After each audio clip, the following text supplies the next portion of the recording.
The air this morning carried that unmistakable whisper of change, crisp, cool, and edged with the quiet shimmer of frost.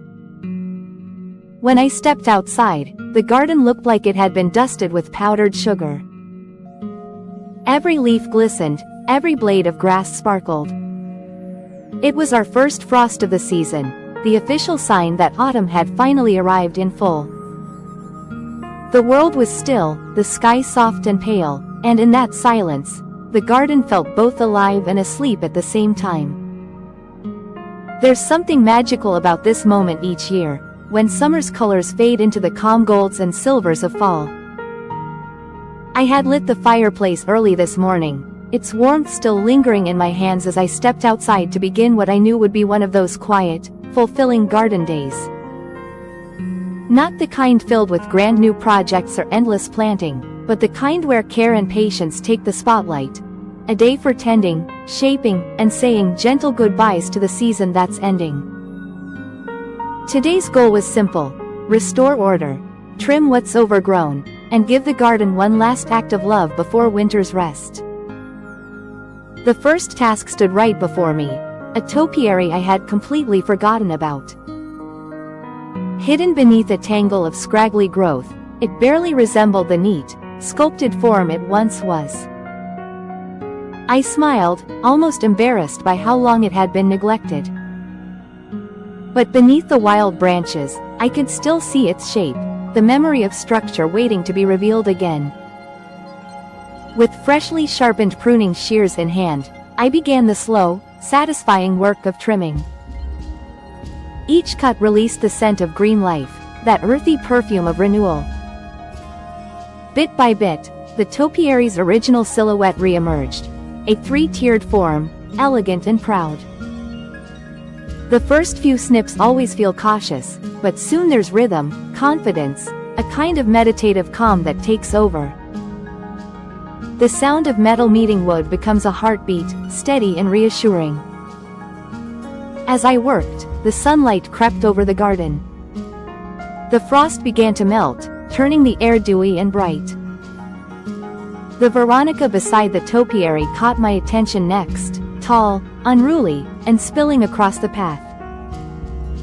It was still dotted with blooms, soft violet and white, feeding the last of the pollinators brave enough to venture out in the chill. But it needed cutting back, too, a reminder that even the most beautiful things sometimes require pruning to return stronger. Working around the garden, I noticed the small details that always make me fall in love with this space again. The smell of lemon balm when brushed by my gloves, sweet, nostalgic, and instantly transporting me to my childhood garden. The superunias still clinging to life, flashes of color defying the frost. And the silence, broken only by the crisp snip of shears and the rustle of leaves underfoot. Each section I cleared felt like turning a page, the messy chaos of summer giving way to the peaceful order of fall. And with every branch I removed, I found myself thinking not about what was being taken away, but what was being made possible. Space for bulbs. Room for next spring's growth. Opportunity for renewal. The garden teaches patience like nothing else. You can't rush beauty here, you guide it, shape it, and trust the process. As I stepped back to look at the trimmed topiary, I felt that quiet satisfaction that only a gardener knows. It wasn't perfect, but it was alive, breathing, becoming again. Next came the planting, small, humble Nepeta, the new addition for today. Their appearance wasn't impressive at the moment, slightly rough from the season's wear, but their promise was undeniable. The variety was called Catwalk Queen, known for its longer bloom time and lush purple flowers that dance in the wind. As I loosened the soil, the scent of earth rose up, grounding and comforting. I placed each plant carefully into its spot, tucking it in like a secret I'd revisit in spring. There's a special hope in planting this time of year. You know you won't see the results for months, but that's the beauty of it, a quiet investment in tomorrow. The ground may freeze soon, the leaves may fall, but beneath the surface, life will be waiting, preparing to return when the world thaws again. When the last Nepeta was planted, I stood back to admire the scene: soft mounds of soil, trimmed shapes of green, and the late afternoon sun turning everything golden. Around me, the garden had changed. It wasn't the wild, bursting canvas of summer anymore. It was a place of rest, of reflection. A place that reminded me that beauty doesn't always shout, sometimes it whispers. I walked toward the east side of the barn, where the hydrangeas had been struggling all season. They never quite found their rhythm here, perhaps too much sun, perhaps too little. Gardening teaches humility that way. Sometimes plants simply don't thrive, and it's not anyone's fault. You learn, you adjust, and you try again. Clearing the space felt like clearing the air, making room for what's next. The scent of dried leaves followed me as I gathered the last of the trimmings.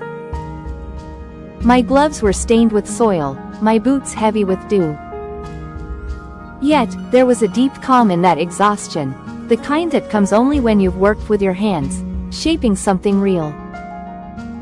By the time the light began to soften into evening, the garden looked transformed. The trimmed topiary stood proudly against the backdrop of fading colors. The veronica beds were neat and open, ready for winter's rest. The Nepeta nestled quietly in the soil, little promises for the year to come.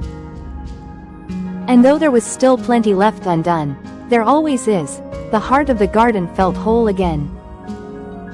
There's a lesson in days like this. Not everything needs to be perfect to be beautiful. The uneven edges, the tired blooms, the patch of frost still clinging to the shade, they all tell the story of a living, breathing space that changes, adapts, and continues on. And perhaps that's what makes gardening so deeply human. Before heading inside, I looked around one last time. The sun was setting behind the trees, spilling amber light across the garden. A gentle breeze moved through the remaining leaves, carrying the faintest hint of lavender and earth. It was peaceful. Complete. This is the rhythm I love, a balance of doing and being, of shaping and allowing. The garden, like life, is never finished. There will always be another bed to clear, another plant to nurture, another season to welcome. But in moments like this, surrounded by quiet beauty and honest work, it feels enough. As I packed up my tools, a sense of gratitude washed over me, for the soil, the seasons, and the small, sacred joy of creating order in the midst of nature's wildness. The garden may be preparing for rest, but it's also alive with the quiet pulse of what's to come. And that's what keeps me returning here, season after season, to prune, plant, and find peace in the simple act of tending something that grows. Because even as the frost settles and the colors fade, this space reminds me of something timeless.